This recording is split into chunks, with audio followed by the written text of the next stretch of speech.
kushinda uoga. Haleluya. Ili kwanza uwe na upendo, ndio uwe jasiri, ndio sasa uweze kushinda nini? Uoga. Kwa ajili ya nini? Umepitia katika upendo. Kama umempenda Yesu Kristo, lazima utakuwa jasiri. Na hiyo sasa unaweza sasa kushinda uoga wako ambayo unakutishia.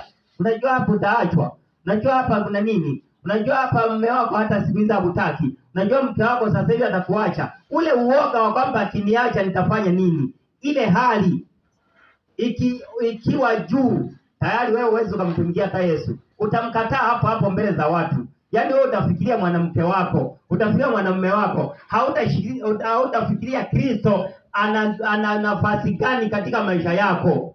Amina. Haleluya. Amina. Kwa hiyo hapo unaweza kumsaliti Kristo dakika tu. Acha mwanaume atoke pale, acha hata 100. Anaenda kule, hapa anarudi mkali. Ona hamna mwanaume hapa. Yaani hapa mimi hata bora sikuolewa. Hapa sijui nilijichanganyaje. Tayari umeshindwa na uoga wako. Huwezi kuutoa uoga. Kwa sababu unajua yeye amefanya hivyo. Huenda huko kwenye mazoezi ya kivita kwa sababu imeandikwa kwa mwanajeshi. Amina. Sijui tunaelewa vizuri. Ukipitia mapito magumu, kumbe huko kwenye mazoezi tu. Ili vita vikija vya shetani sasa uje uvishinde, kwa sababu matarajio yako ni kushinda, na kama ukishindwa umepoteza kila kitu. Wewe shindwa tu na mambo mengine. Shindwa tu hata usikuoe kabisa. Shinda hata usioe kabisa. Shindwa hata usipate hela. Shindwa hata usijenge nyumba. Shindwa hata usinunue mbuzi. Ila usishindwe ukamwacha Yesu Kristo. Amina. Haleluya. Amina. Bwana Yesu asifiwe sana.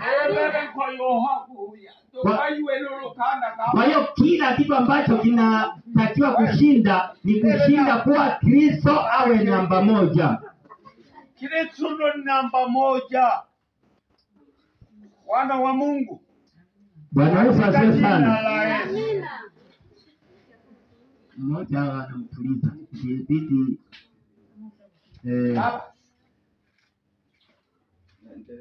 Bwana Yesu asifiwe sana.